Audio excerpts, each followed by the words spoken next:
Order, order. I call Nickie Aiken to move the motion. Thank you, Mr. Chairman. It is a pleasure to serve under your chairmanship. I'm delighted to have secured this extremely important debate on business recovery in central London following the COVID-19 pandemic. What has been very clear from my weekly meetings with business representatives from across the cities of London and Westminster is that businesses are all part of a larger ecosystem.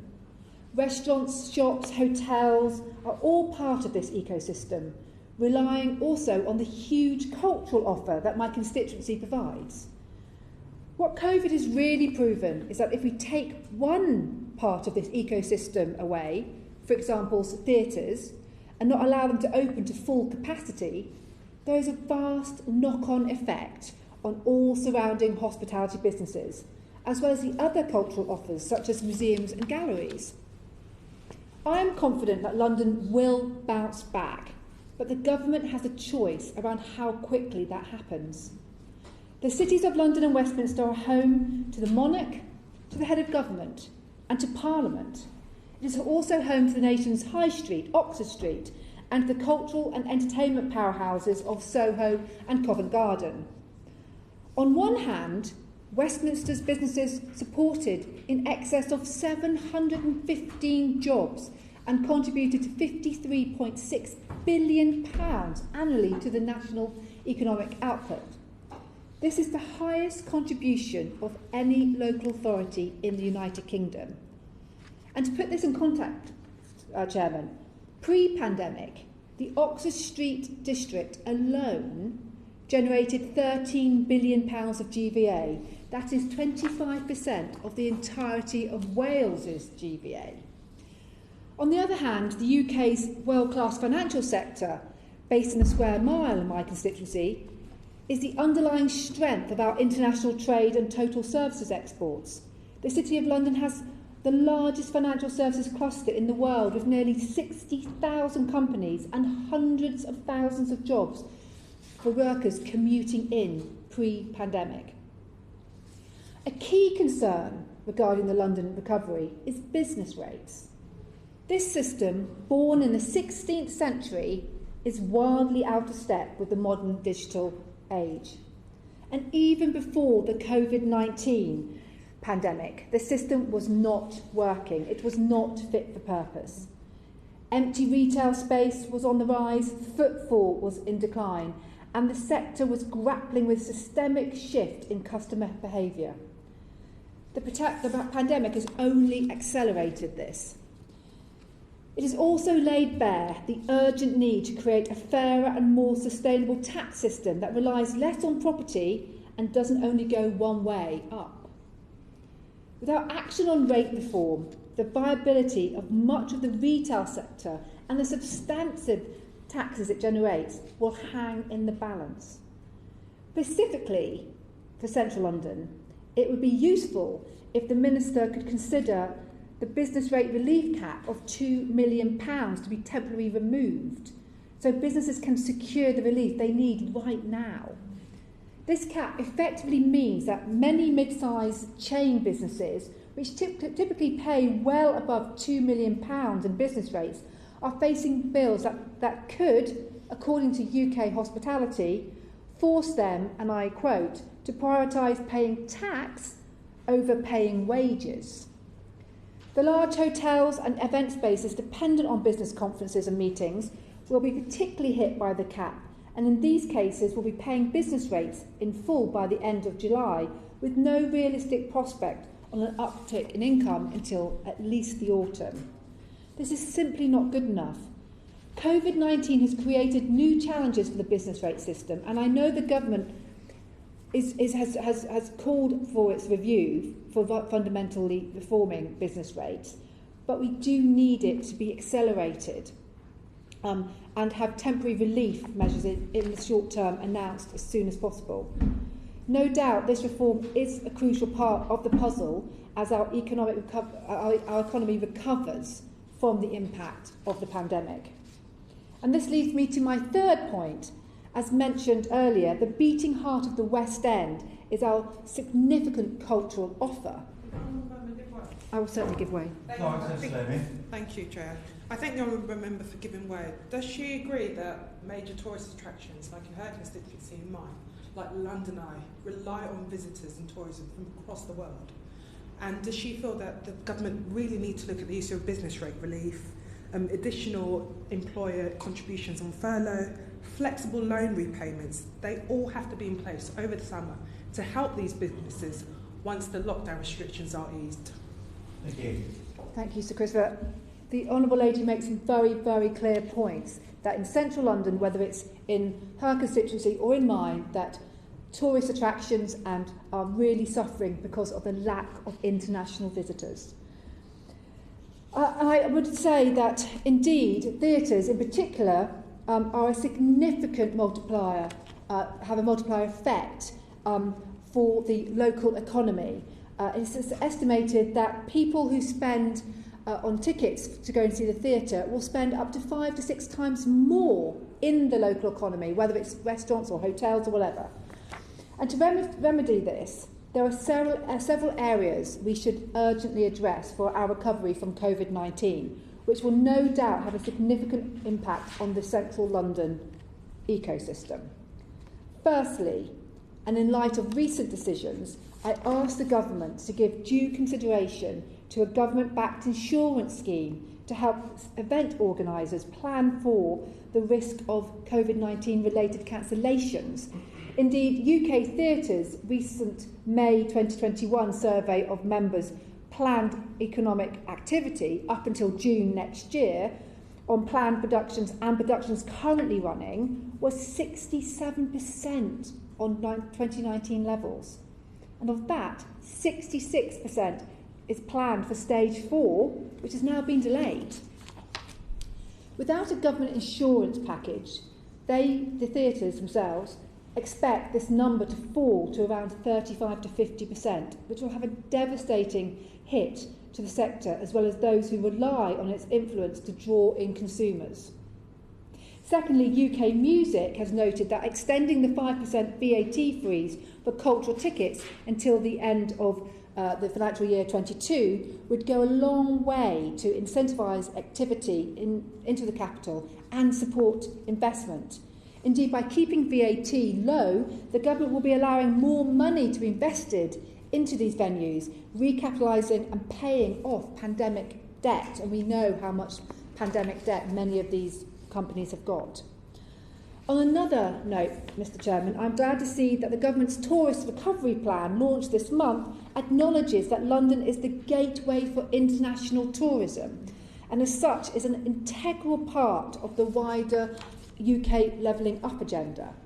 Support and investment for central London must reflect this and help mitigate its reliance on high volume footfall from tourists and workers. In central London, international visitors account for 50% of all spending, even though they only make up 25% of visitors. But with the international travel market not likely to start growing again until early next year, possibly into the spring next year, shops will be open with the return of all the costs that entails, such as business rates, rents, employee costs.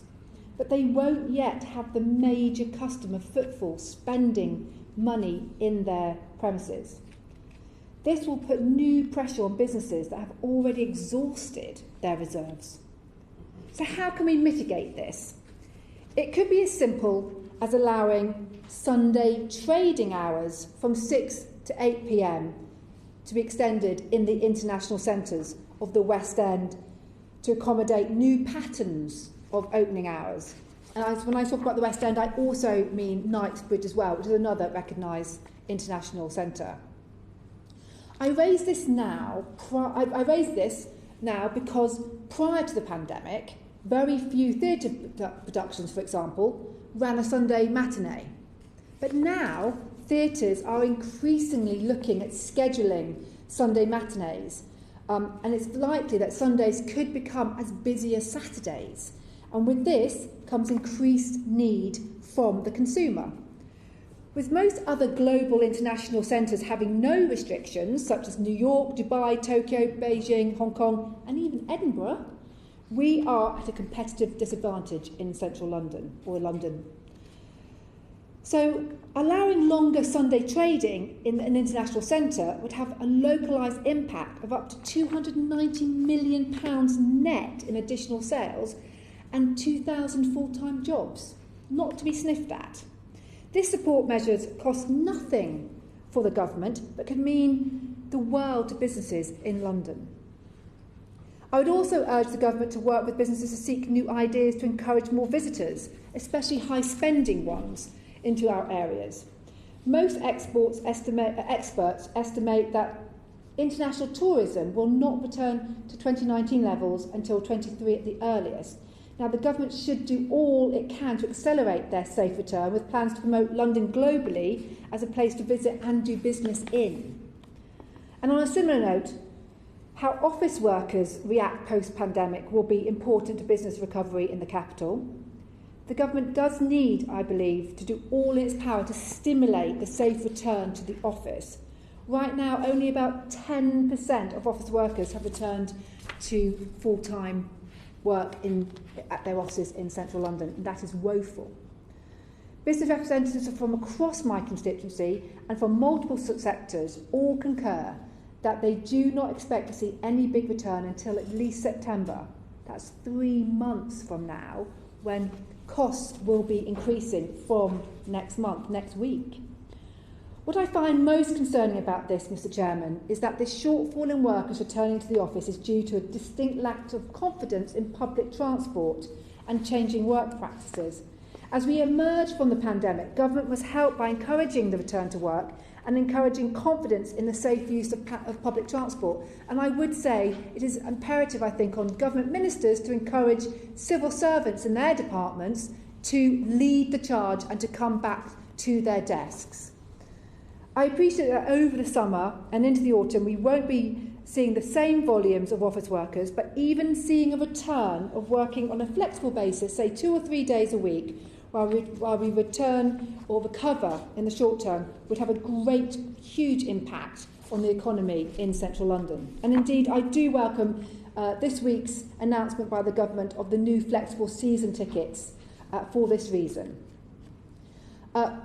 Within London itself, we need a robust transport system that commuters are confident to use again, with the Mayor working constructively with the government to ensure that that is the case.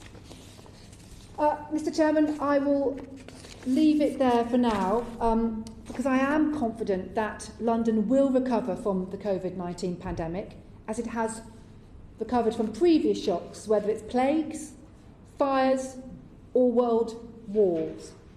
Now I want to see London getting some recognition from the central government in the key role it plays to support the UK's economy. And we need that recognition to be married to a clear vision of business recovery in central London. Thank you. The question is that this House has considered the recovery of businesses in central London from the COVID-19 outbreak. Paul Scully. Thank you very much, Sir Christopher, and it's a pleasure to serve under your chairmanship. And I'd like to start by congratulating my honourable friend, the member for the Cities of London and Westminster, for securing today's really important debate, and thank the honourable friend, my honourable friend, for all the work that she is doing, engaging with businesses, making sure that their voices are heard in this place and across London as well, through the Mayor, the GLA and all of the boroughs. It's so important that actually we do, as she says, work together really constructively in this area, because that's the only way that we're going to get bounced back. London itself, normally, exactly as she says, bounces back every time. It's normally leads the charge in the UK from bouncing back from adversity and every recession. This time, I have no doubt that the same will be true, but unlike leading the way, it's clear from the feedback we're getting from the cultural sector, the hospitality sector, that London is lagging behind. And the reason being that she's outlined the reasons, some of the reasons why. London is 3 times the size of the next European city, never mind a UK city. So it has itself a centre of gravity through, and mainly based on public transport, and it's giving people the confidence to come back in, as she says, to enjoy the benefits of being in the workplace, enjoy the benefits of what London has to hold. But it goes beyond that confidence. I describe it confidence and joy, because you can get people back in the first time, but then if things are too onerous, if things are too difficult for people, then frankly, in terms of hospitality terms, maybe they'll go back and just rely on a ready meal and a bottle of wine in their back garden or something like that, which might be a great opportunity every now and again, but that's the last thing we want to help London's recovery, to make sure that it remains the greatest city in the world to live, to work, to bring up a family, to really enjoy. And for me, that's lived on the outskirts of London for the best part of 30 years, the greatest thing about having that opportunity is I can enjoy the green spaces that I have in outer London, the schools that I have in outer London, raising a family there, but I have London on my doorstep as well. So as well as the benefits of the suburbs, I have the benefits of the city with the theatres, the London Eye, as the Honourable Lady Member for Vauxhall said, and the restaurants that rival anything available in the world. You can literally get around the world within the few square miles of Greater London itself, and that's so important, because as we talk to businesses that are encouraging people, or not, as you said, back into their workplaces, we have to remind them that London and all those businesses that serve people in their workplaces can't sit there and wait on fresh air. They can't sit there and necessarily be there for people if they don't come back and use them. And so that's why it's so important that we do encourage people to come back into London. And as she rightly says, London itself generates 25% of the GDP of the entire country, and with the West End itself is 4% of the GVA of the country, just in the West End before you get to the city, before you get to Canary Wharf. And that's really testament to the work that the Honourable Lady and all of those people that she engages is so important that we celebrate and showcase their work. She talked about business rates, and clearly London has a particular issue because of the costs of properties here, the cost and therefore the business rates that follow. And she'll be aware, I think she referenced it actually, that we've got a fundamental review of business rates, and that's due to report back in October. Personally, I hope that really is as fundamental as it suggests, because she's right in terms of property costs. It does affect London in particular, but it also, one of the things that I discovered as I was working through the COVID measures that and support measures that we were putting in place, was that the grant system, probably the seemingly easiest system to actually deliver, it still had its challenges. And why was it seemingly easiest? Because actually local authorities across the country knew exactly who qualified, because they were in the first tranche of grants. We knew who were the retailers, who were the hospitality sector, which were the small businesses getting small business rates relief. What local authorities didn't quite have is the bank account details of whom to pay to.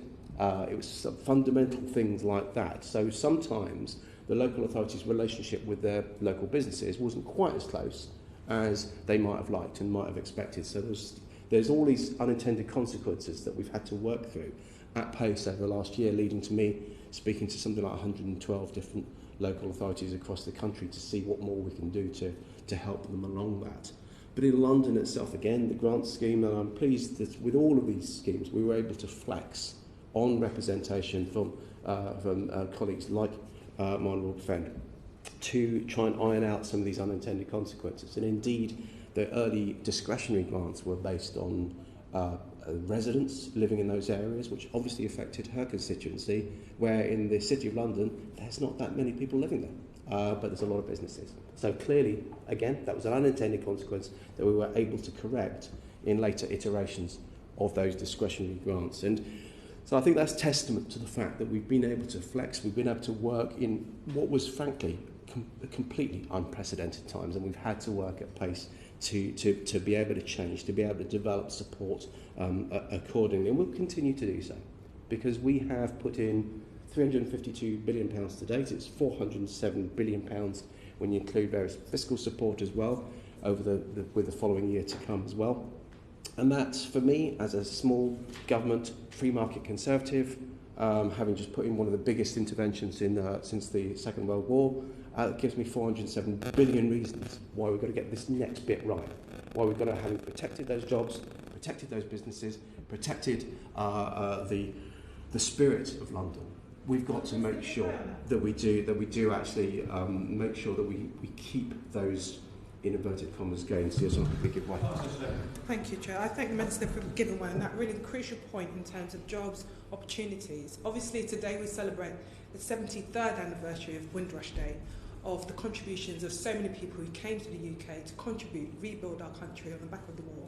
And does the Minister agree with me that for so many people that work in our businesses, in my constituency, your constituency even, and the Honourable Lady's constituency, they rely on those people from a diverse range of background? So what more assurance can the Minister give a number of those struggling businesses who want to help Londoners get back to work, but they are struggling financially? I thank the Honourable Lady. Look, she's absolutely right. My father came over, not in Windrush, but he came over from the other direction, from Burma, in the 1950s, around that same sort of time, and completed his apprenticeship here in the UK, having started it in Rangoon, as was after the war. And you know, at the time, he would have that shared experience of helping to Britain to recover through his engineering work at that time. But the really interesting point that she raises in terms of how we support that workforce, that particular section of the workforce, if you like, is absolutely crucial in making sure that, I talked about the spirit of London, that we get that recovery right for everybody. I've talked about the Mayor of London. My honourable friend is absolutely right that we've got to work constructively together. Now we've got the London elections out of the way. I think we'll always do politics, the party politics and the ding-dong, but we've got to make sure that we collaborate really closely together.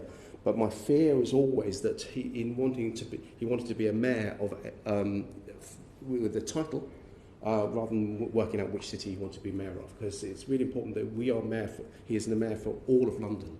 Otherwise, you have this Gotham City scenario that, frankly, I don't think he'd mind if he was mayor of Gotham City. What do I mean by that?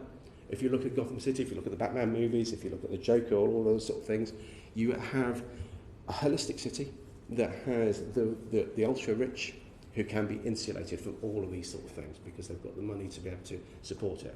You have the lowest paid in our society, the people that are servicing all of these workforces, all these workplaces that have to travel into the middle of town. You have the middle, though, that live in areas like mine and the suburbs and the outskirts that can opt out. They can sit in their back gardens with their ready meals and their bottle of wine. They can shop locally in their outer London high streets, which are starting to bounce back quite well. But that leaves a massive gap in the city centre, in the central activity zone. It's slightly unromantically been titled over the last few years, but essentially the West End, the City of London, the Canary Wharf, those areas that people around the world know so well and actually look to London and invest in London and travel to London and want to come here because they know those areas. That's the ones that you see in the films. That's the one that you see in the tourism brochures and these kind of things. But then we get to the fact that how do we attract international visitors to go into that area and beyond and across the UK. And that's why the tourism recovery strategy was so important, to make sure that we can start that slow burn, because we know it will take time to get international visitors back to the UK, but we must do that. But we've also got to get domestic tourists here to London as well. And that's why I do absolutely agree with the Mayor that the campaign that he's got at the moment, Let's Do London, is far better campaign than we've had in previous iterations of reopenings after lockdown, because there's a real call to action there. If you look around London, whether it's the London Eye, whether it's the Tower of London, which I had the privilege of going to the other day, Tower of London, the Museum of London, the British Museum, the Royal Opera House, all of these areas, there are no queues. So if you are living in the southeast and you have all of these areas that maybe you walk past on your way to work when you are normally in your workplace, go, because you won't have another chance again whilst the international tourists aren't here, to not have to queue up for half an hour. And you can see some of the best places, the best cultural buildings, the best institutions in the world right on your doorstep. So that's what that Let's Do London is all about, getting people to rediscover the spirit of London. But there's two other types of people that we want to encourage back. Students, as we are starting to reopen it. Clearly there are 40 universities in London. That's a massive chunk of organisations that attract young people who will then want to come and spend more time in London after their studies and get jobs and actually fill some of the roles the Honourable Lady was talking about in the city and elsewhere following their studies, but also back into their workplaces as well. And one of the issues, I think the Prime Minister was rightly really wrangling with the decision about when to get to stage 4 of the roadmap. He didn't make that decision easily at all because there were so many factors, but it was the right decision to take when you're having to make the argument that we want to make sure that we're only moving in one direction. The big lesson last year is not to chase the virus, not to have stop, start, because that really costs business even more so.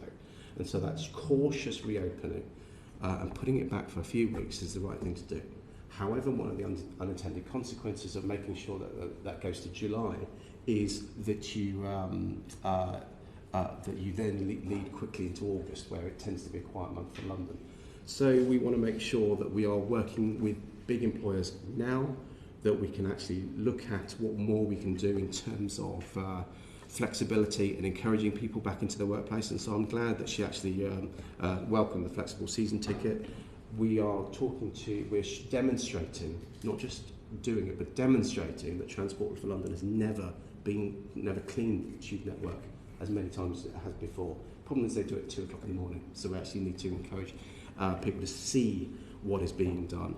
But the public transport, it is safe. I've been getting it most days for the last few years. She talked about for the last year, and I've never had any worry about it, and I would encourage people to try it, see it for themselves, but spread their journey out beyond just rush hour, so to keep space, because hands, face, space and fresh air are still really important, because we're not just going to kill the virus in one day when we reopen, when we get to step 4. This isn't like a thriller that you kill the baddie, end of film, roll credits. We are going to be living with this for some time, but that's no reason to stay closed.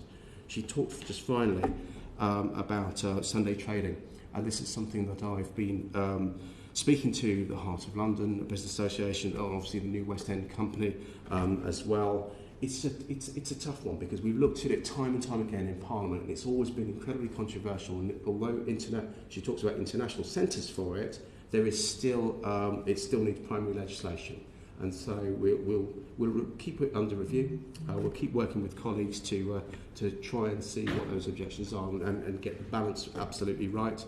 But we will flex on continue to look and see what we do with business rates. She talks about VAT. It's something like £27 billion worth of support has gone in that VAT reduction, and so it's a big. So the Chancellor needs to look at the measures in the round holistically, which is what she was starting to talk when she was talking about the London. Looking at London holistically, because it is an ecosystem. You don't go and stay in a hotel in London just to sleep in another bed. You do it because of the theatres, because of the restaurants, and because of the all of the other things that London has to offer. And that's what we have to protect. We'll continue to try and do that, but working together with the Mayor, with the boroughs in this place, and with our businesses and our communities. Thank you.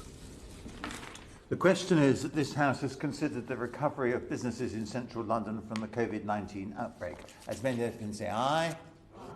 Contrary, no. I think the ayes have it. The ayes have it. Order, order, and the sitting is suspended until 2:30 p.m.